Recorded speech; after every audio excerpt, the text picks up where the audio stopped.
Frame control is therefore an incredibly powerful subject. One, as I said, that's used with all of these other fields in the world. But in reality, you need to understand exactly what a frame is before you can understand how to control it.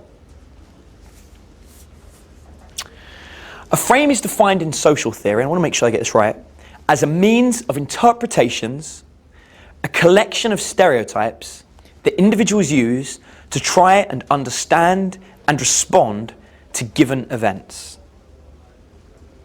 When we try and understand a given event, we make sense of it by using our current stereotypes and ideas to understand what's happening.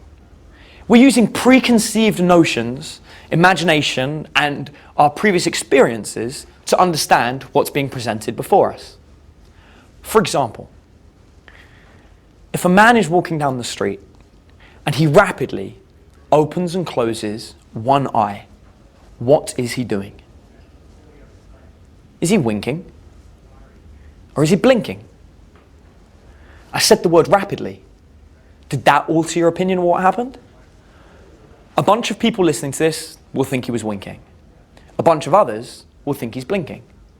Depending on the way that I present the story, your opinion will change. If I was to explain to you that he had a bit of dust in his eye, he's no longer winking. He was blinking. He was blinking the dust from his eye. If I explained to you that there was a beautiful girl walking in the opposite direction, he was winking. He saw the girl and he thought he'd wink at her. If there was a piece of dust in his eye and a beautiful girl walking towards him, and he rapidly opened and closed one eye once, you'd suddenly, after hearing everything else I've said, get a little bit confused as to exactly what was going on. There's too much information. You realize that you don't know enough about the situation to make a decision, and it triggers confusion. At this point, you become very susceptible to listening to my further clarification of the event, which of course is completely fictional, yet every single person listening to this story will have probably got caught up in it. This shows you just how easily we're manipulated by additional events and our understanding of being able to relate to that event and incorporate it and understand what's happening. Human beings have a drive to try and make connections out of things. And the more information we're given, the more we make those connections. But the information we're given is of course controlled by the person giving us that information. And if you're very clever with what you say and how you say it, you can alter opinions of what's going on. For example, I give an example like this on the boot camp, not for frame control, but for a different subject, for pre-selection. A man walks into a nightclub with 2 girls on his arm. What's happening there? Is he a lucky guy? Are you thinking, go on son, well done, he's getting a threesome? Are you jealous? Your individual perceptions as you're watching this will differ from everybody else's. There'll be some people that conform and agree with the same idea, but there'll be differences, there'll be a divergence of opinion. What if I alter your opinion? What if I tell you they're his sisters? The situation changes. You reformat your brain to think of a new idea. Now he's a protective brother. Now he's somebody that's going out there looking after his sisters, protecting them in the nightclub. What if I were to tell you he was their stepbrother? Another opinion comes. Maybe you start thinking that perhaps he's contemplating incest because they're not blood related. Who knows? Each of your own individual experiences and knowledge and perceptions will affect your view of what's happening. It is incredibly important that you understand, because the frame is your understanding of what's going on versus my understanding of what's going on.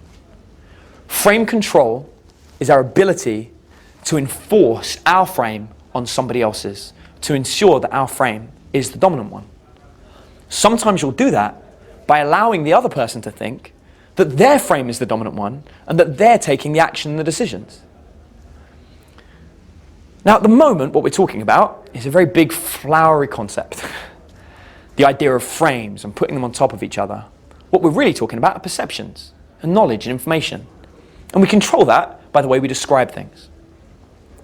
Different descriptions of what you're being told will affect and alter the way you understand a situation. That's why largely when we talk to girls, we're in control of what they think of us.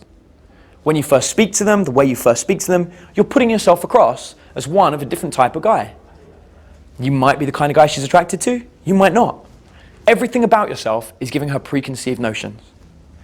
If you open a girl wearing an Empire Strikes Back Star Wars t-shirt, she makes an instant decision about you.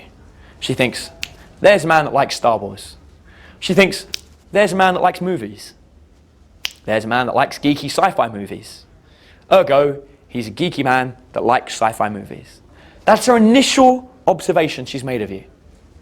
If you're a man and you're wearing a Metallica t-shirt, she assumes you like the band Metallica. If you tell her the t-shirt belongs to your brother because all of your clothes are at the dry cleaners because your laundry machine broke down, her opinion changes again. But still, you're kind of being tarnished with that original frame. But you are capable of getting out of it. Your opinion on any given situation is influenced by the way it is framed to you.